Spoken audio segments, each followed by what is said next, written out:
जय हिंद दोस्तों। मैं पंकज शर्मा एक बार फिर आप सभी का आपके अपने एग्ज़ाम हुआ चैनल पर स्वागत करता हूं।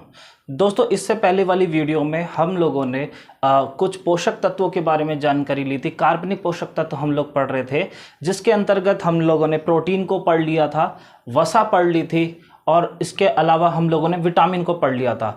और आज हम एक नई वीडियो के अंतर्गत हम लोग कार्बनिक पोषक तत्वों का कार्बोहाइड्रेट पोषक तत्वों को पढ़ने वाले हैं। आज हम कार्बोहाइड्रेट को पढ़ेंगे। तो चलिए कार्बोहाइड्रेट को हम लोग स्टार्ट करते हैं। चलिए हेडिंग डाल लीजिए कार्बोहाइड्रेट।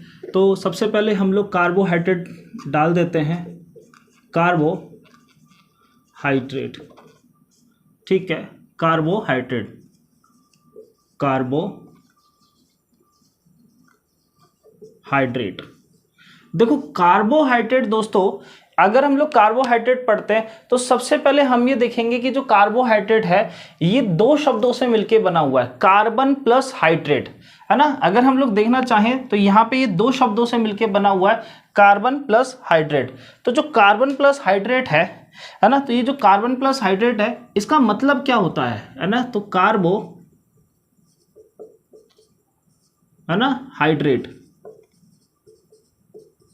ये तो बना हुआ है, ये दो शब्दों से मिलकर बना हुआ है, कार्बन प्लस हाइड्रेट, है ना। तो कार्बन प्लस हाइड्रेट तो लिख लेते हैं यहां पे हम लोग, कार्बन प्लस हाइड्रेट। ठीक है, देखिए कार्बन प्लस हाइड्रेट। देखो कार्बन प्लस हाइड्रेट का मतलब क्या है, कार्बन प्लस हाइड्रेट का मतलब क्या है, यानी कि हम लोग बोल सकते हैं कि कार्बन का हाइड्रेट, है ना। इसमें हम क्या बोल सकते हैं, कार्बन का हाइड्रेट भी बोल सकते हैं इसे। तो इसको अगर हम लोग लिखना चाहें तो हाइड्रेट है क्या, देखो सबसे पहले हम देखते हैं हाइड्रेट है क्या।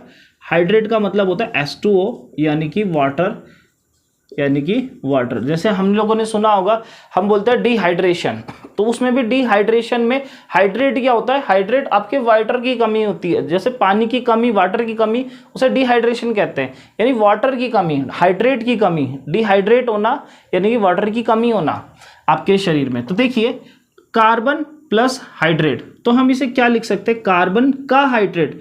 तो इसको कुछ इस तरीके के फॉर्मूले से लिख सकते हैं हम, कार्बन का हाइड्रेट, और यही क्या बन जाता है, आपका कार्बोहाइड्रेट का फॉर्मूला बन जाता है, CnH2ON, है ना। तो चलिए अब जैसे हम लोग देखते हैं कि जो कार्बोहाइड्रेट है, कोई एक एग्जांपल ले लेते हैं। जैसे एक सिंपल कार्बोहाइड्रेट की बात करें तो नॉर्मली हम लोगों ने कार्बोहाइड्रेट सब भी जानते हैं, तो उसके लिए एक कार्बोहाइड्रेट के लिए मैंने N=5 मान लिया।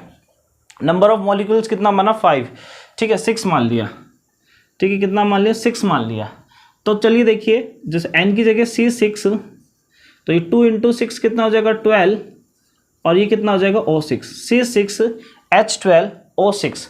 तो ये क्या हो जाएगा, ये आप सभी को पता होगा कि एक बहुत ही कॉमन कार्बोहाइड्रेट है, जिसे हम लोग क्या बोल देते हैं, ग्लूकोज बोल देते हैं। क्या बोल देते हैं दोस्तों, ग्लूकोज बोल देते हैं। तो ये आपका क्या है, ग्लूकोज कार्बोहाइड्रेट है। कौन सा, ग्लूकोज कार्बोहाइड्रेट है। तो देखते हैं इसका हमने जो बेसिक फॉर्मूला है, कार्बोहाइड्रेट का जो बेसिक फॉर्मूला है वो क्या है, CnH2ON होता है। इससे हम लोग क्या कर सकते हैं, हम लोग आगे के कार्बोहाइड्रेट भी इससे बना सकते हैं। तो हमने एक कार्बोहाइड्रेट बनाया जिसे हम लोग क्या बोलते हैं, ग्लूकोज।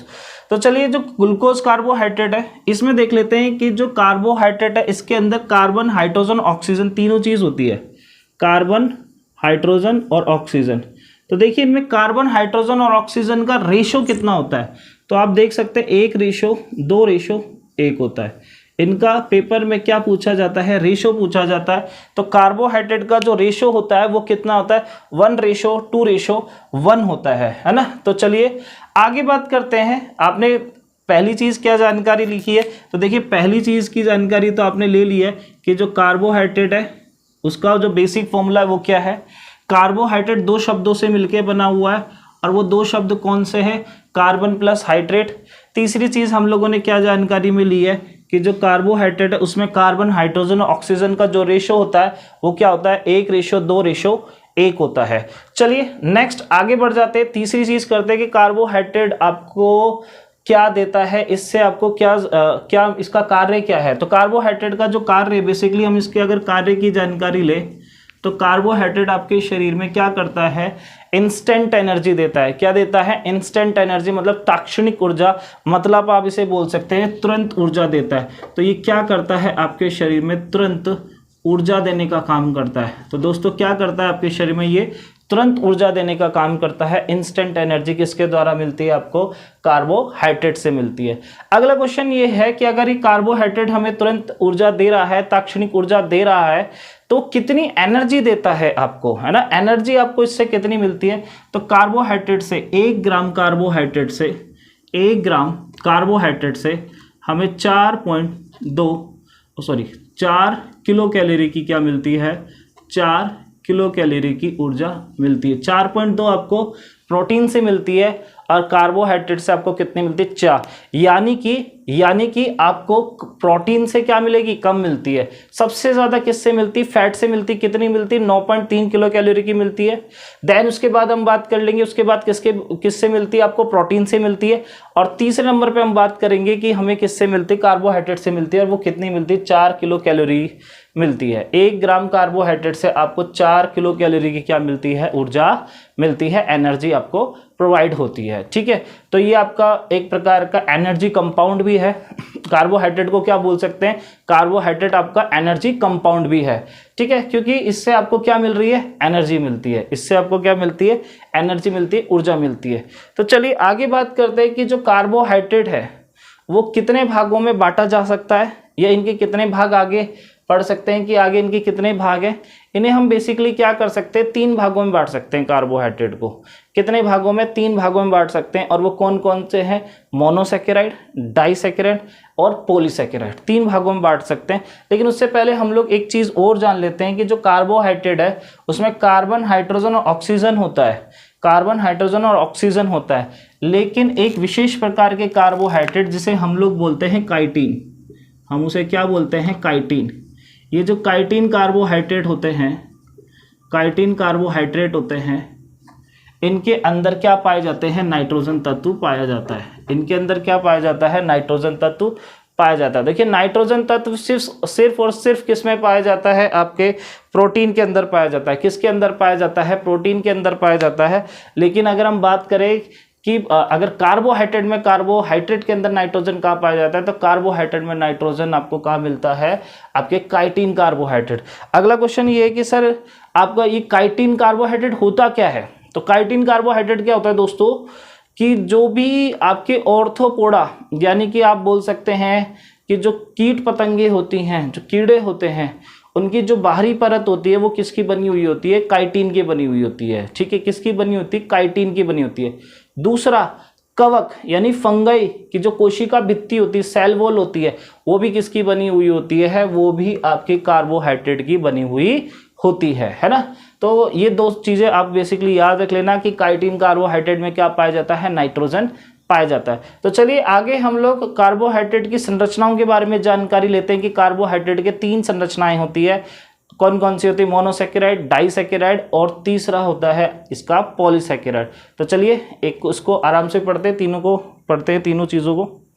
तो दोस्तों देखते हैं आगे जो कार्बोहाइड्रेट है उसके कितने प्रकार होते हैं। उसके 3 प्रकार होते हैं। और कौन कौन से होते हैं आपके, मोनोसैकेराइड, डाइसैकेराइड और पॉलीसैकेराइड। तो देख लेते हैं इनके, हम लोग यहीं पर ही 3 पार्ट बना लेते हैं। बेसिकली इसी के अंदर हम लोग यहाँ इसके 3 पार्ट बना रहे हैं।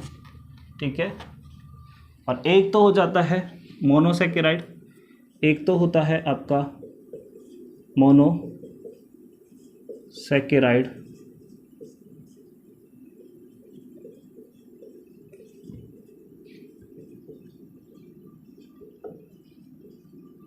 मोनोसैकेराइड।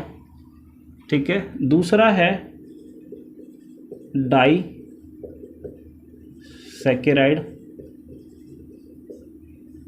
देखो डाइसैकेराइड भी बोलते हैं और इसको ओलिगोसैकेराइड भी बोलते हैं। इसको क्या बोलते हैं, ओलिगोसैकेराइड।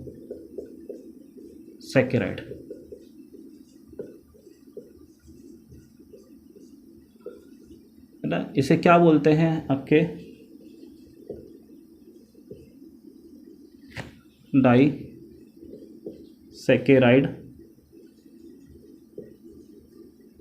और ओलिगो सैकेराइड। ठीक है, इसे ओलिगोसैकेराइड या डाइसैकेराइड बोला जाएगा, इसे मोनोसैकेराइड बोलेंगे। और तीसरा जो है उसे हम लोग क्या बोल देते हैं, पॉलीसैकेराइड। तीसरे को हम लोग क्या बोलते हैं, पॉलीसैकेराइड।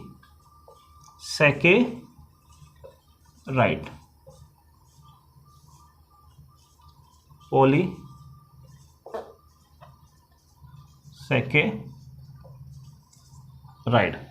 तो ये तीन प्रकार हो गए। तो चलिए एक एक करके इन तीनों को क्या कर लेते हैं, हम लोग पढ़ लेते हैं। सबसे पहले शुरुआत करते हैं मोनोसैकेराइड। देखो, मोनोसैकेराइड ऐसे सैकेराइड होते हैं जो केवल और केवल किससे मिलके बने होते हैं, जो केवल और केवल सिर्फ सैकेराइड से मिलके बने हुए होते हैं, जो सिर्फ केवल और केवल क्या बनते हैं, सिंपल कार्बोहाइड्रेट से मिलके बनते हैं, या आपके ओनली सैकेराइड से मिलके बनते हैं, उन्हें हम लोग क्या कहते हैं, मोनोसैकेराइड। और देखिए ये मोनो जो सैकेराइड है ये कैसे होते हैं, तो देखिए सबसे पहले हम बात कर लेते हैं कि ये एक तो सबसे पहले इनकी जो संरचना होती है, इनकी जो संरचना है वो सरल संरचना होती है। कैसी संरचना होती है, सरल संरचना, सिंपल स्ट्रक्चर होती है ना। तो याद रखना, एक तो इनकी कैसी स्ट्रक्चर होती है, सिंपल स्ट्रक्चर होती है। आगे बात कर लेते हैं बेटा, ये जल में घुलनशील होते हैं। दूसरा ये क्या होते हैं, जल में घुलनशील होते हैं, यानी कि वाटर सोलेबल होते हैं। क्या होते हैं, वाटर सोलेबल होते हैं, जल में घुलनशील होते हैं, वाटर सोलेबल होते हैं। टेस्ट इन स्वीट होते हैं, टेस्ट इन स्वीट होते हैं, स्वाद में मीठे होते हैं, स्वाद में मीठे होते हैं। क्या होते हैं, स्वाद में मीठे होते हैं। इसीलिए इन्हें क्या कहा जाता है, इसीलिए इन्हें शर्करा या शुगर कहा जाता है। इसलिए इन्हें क्या कहा जाता है, शर्करा या शुगर कहा जाता है। तो ध्यान दो दोस्तों कि ये एक तो इसका टेस्ट, एक तो ये इसका स्ट्रक्चर कैसे होता है, सरल संरचना होती है, जल में घुलनशील होता है, स्वाद में मीठे होते हैं, इसलिए इन्हें क्या कहा जाता है, शर्करा या शुगर कहा जाता है। ठीक है, एक दूसरा इसका हाइड्रोलाइसिस नहीं होता है, एक इसका जल अपघटन नहीं हो सकता है। तो हम यह लिख सकते हैं कि इनका जल अपघटन नहीं होता है, जल अपघटन नहीं होता है, नहीं होता है। ठीक है, तो इनका जल का अपघटन नहीं होता है, हाइड्रोलाइसिस नहीं होता है। ये कुछ विशेषताएं हैं किसके बारे में, ये कुछ विशेषताएं आपके मोनोसैकेराइड के बारे में, कि मोनोसैकेराइड जल में घुलनशील होते हैं, स्वाद में मीठे होते हैं, इसलिए इनके शर्करा और शुगर कहा जा सकता है। और इनका जो स्ट्रक्चर होता है वो बहुत सिंपल स्ट्रक्चर होता है। और अंतिम बात की, जल अपघटन नहीं होता है, इनका जल अपघटन नहीं होता है। तो देख लेते हैं दोस्तों इसके एग्जाम्पल्स क्या क्या हैं, है ना। तो जो ब्लड होता है, रक्त होता है, रक्त के अंदर ग्लूकोज शर्करा होती है। कौन सी शर्करा होती है, ग्लूकोज शर्करा होती है ब्लड के अंदर। ठीक है, अगला बात कर लेते हैं कि आपके ब्लड में ग्लूकोज शर्करा होती है। दूसरा बात कर लेते हैं कि आगे जो शहद होता है, शहद, हनी, और फ्रूट्स के अंदर यानी कि फल के अंदर, शहद और फलों के अंदर, फ्रूट्स के अंदर कौन सा शर्करा होता है, फ्रैक्टोज होता है। कौन सा होता है, फ्रैक्टोज होता है। कौन सा होता है दोस्तों, फ्रैक्टोज होता है। अगला बात कर लेते हैं, अगले एग्जाम्पल की तरफ आगे बढ़ जाते हैं। ब्लड हो गया है, शहद हो गया है, ऐसे ही आपका न्यूरॉन, न्यूरॉन के अंदर कौन सा होता है, गैलेक्टोज होता है। कौन सा होता है आपका, आपके न्यूरॉन के अंदर गैलेक्टोज होता है। ऐसे ही आपका आरएनए के अंदर कौन सा होता है, राइबोज शर्करा होता है। कौन सा होता है, राइबोज शर्करा या शुगर, गैलेक्टोज शर्करा या शुगर, ठीक है, फ्रैक्टोज शर्करा या शुगर, है ना। आगे ऐसे ही आता है डीएनए। डीएनए के अंदर आप लिख सकते हैं डी ऑक्सी राइबोज शर्करा। ठीक है दोस्तों, और ये किसका एग्जाम्पल है? ये सारे के सारे आपके मोनोसैकेराइड के एग्जाम्पल है। किसके एग्जाम्पल है? आपके मोनोसैकेराइड की। स्वाद में कैसे होते हैं? मीठे होते हैं, है ना। डॉक्टर क्या कहता है? मोनोसैकेराइड नहीं खाने के लिए बोलता है कि जिनको भी डायबिटीज ज़्यादा होती है तो क्या ना करें दोस्तों? मोनोसैकेराइड ना खाएं, ठीक है, क्योंकि मोनोसैकेराइड से दूर रहें, क्योंकि यही आपके शरीर में क्या करती है? डायबिटीज करने का एक सबसे बड़ा रीजन है। तो चलिए दोस्तों आगे बढ़ जाते हैं, नेक्स्ट अगले पॉइंट की तरफ आगे बढ़ जाते हैं कि अगला पॉइंट क्या कहता है। अगला पॉइंट है आपका ओलिगोसैकेराइड। बेटा सबसे पहले तो ये ओलिगोसैकेराइड और डाइसैकेराइड का फंडा क्या है, पहले इसको समझ लेते हैं। एक्चुअल में नाम तो इसका ओलिगोसैकेराइड है, बोले ओलिगोसैकेराइड वो कि जिनके अंदर सैकेराइड के 2 से 9 अणु जुड़े हुए थे, ऐसे कार्बोहाइड्रेट। मैं यहाँ पे लिख देता हूँ ओलिगोसैकेराइड को, पहले यहाँ लिख देता हूँ ओलिगोसैकेराइड, ओलिगोसैकेराइड, है ना। तो बोले ऐसे सैकेराइड, है ना, इसमें क्या लिखेंगे? ऐसे सैकेराइड जो क्या करते, ऐसे कार्बोहाइड्रेट जो, है ना, आपके 2 से 9 अणुओं से जुड़ के बने हुए होते हैं। तो देख लेते हैं, ऐसे लिखते हैं इसमें आगे कि ऐसे कार्बोहाइड्रेट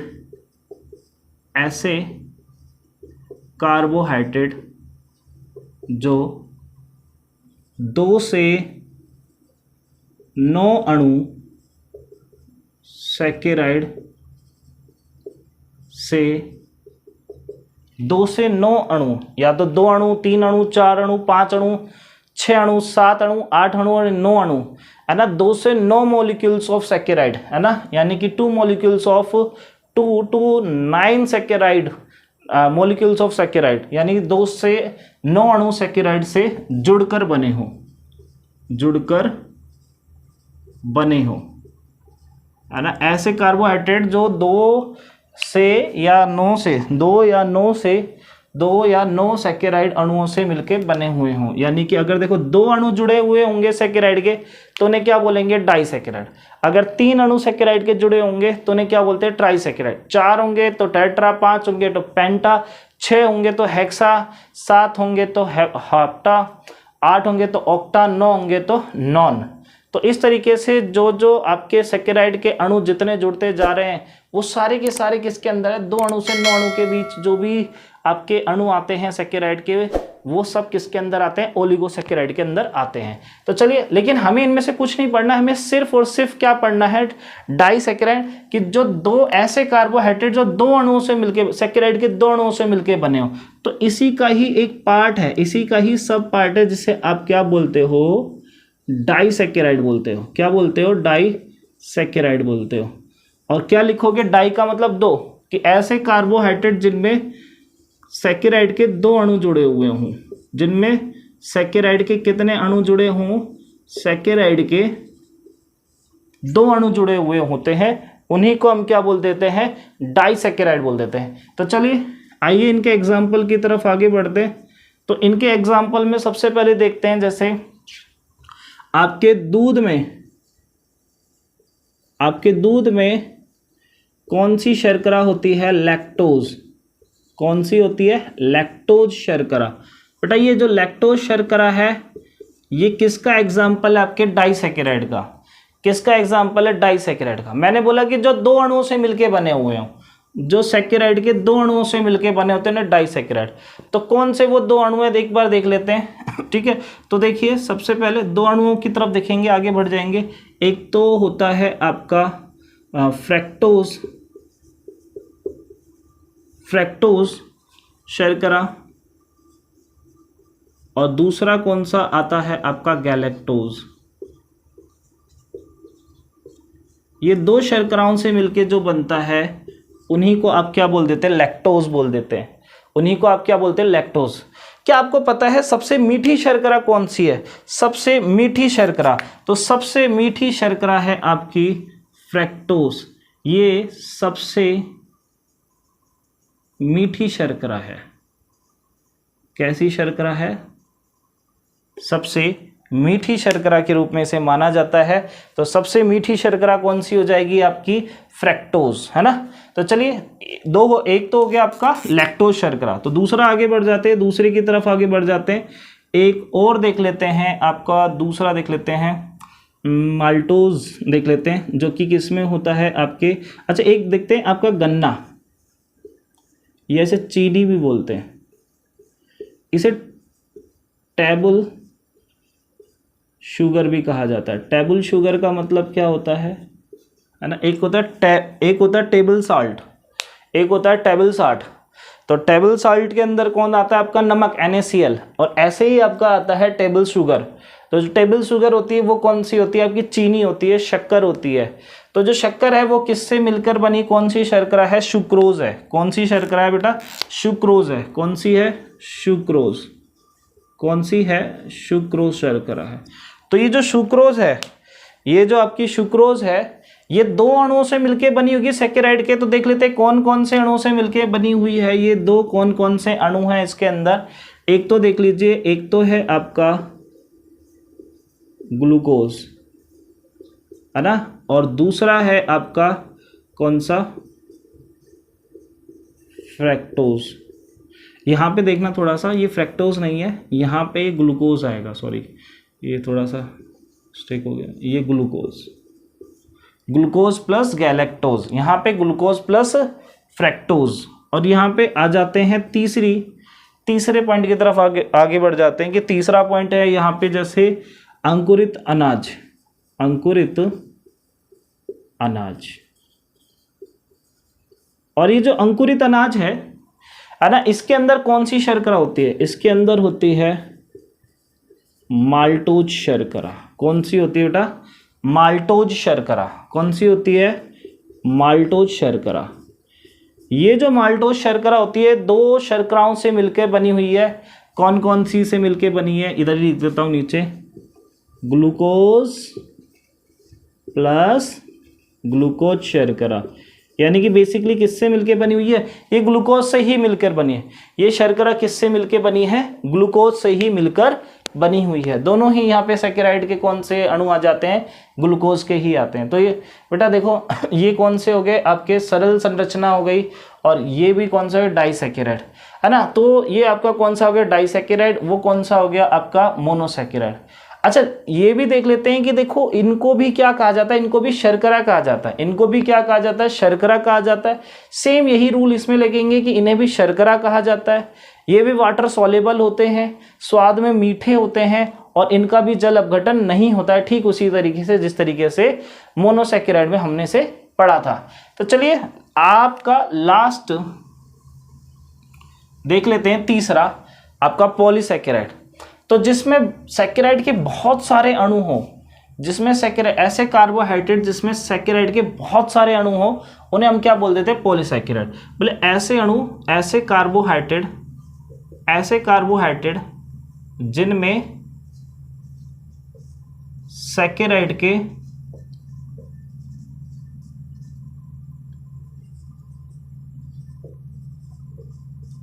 बहुत सारे अणु हो, या बहुत सारे अणु से मिलकर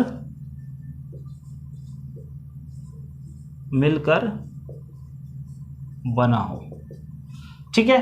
तो मतलब ऐसे कार्बोहाइड्रेट जिनमें सैकेराइड के बहुत सारे अणुओं से जो मिलकर बना हुआ होता है, जो बहुत सारे अणुओं से मिलकर बना हुआ होता है, उन्हें पॉलीसैकेराइड कहते हैं। ध्यान देना, उनकी जो संरचना थी वो कैसी थी, सरल। लेकिन याद रखना दोस्तों, इनकी संरचना कैसी है, जटिल संरचना होती है। कैसी संरचना होती है, जटिल, इंपॉर्टेंट। वाटर सॉल्युबल होते हैं, ये जल में अघुलनशील, जल में घुलनशील, ये जल में अघुलनशील। कैसे होते हैं, जल में अघुलनशील। नेक्स्ट, वो स्वाद में मीठे होते हैं, ये कैसे होते हैं, स्वादहीन होते हैं। कैसे होते हैं दोस्तों, ये स्वादहीन होते हैं। ये जल में अघुलनशील होते हैं, ठीक है। आगे बात कर लेते हैं, अगला नेक्स्ट आगे बढ़ते हैं कि तीसरा क्या, देखो उन्हें ये जल में अपघटन नहीं होता, इनका जल अपघटन होता है, इनका जल अपघटन होता है। देखो जल अपघटन होता है इनका क्या होता है, जल अपघटन होता है।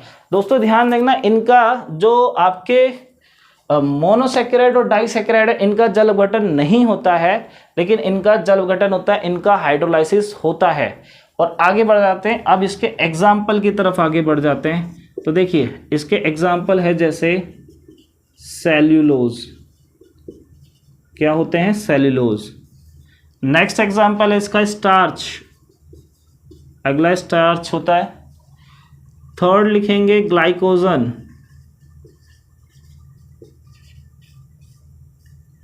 आगे लिख सकते हैं हम इसे काइटिन। काइटिन के बारे में आप लोगों ने पढ़ा ही होगा कि काइटिन, अभी मैंने आपको लिखवाया था कि काइटिन कार्बोहाइड्रेट में क्या होते हैं, नाइट्रोजन उपस्थित होते हैं।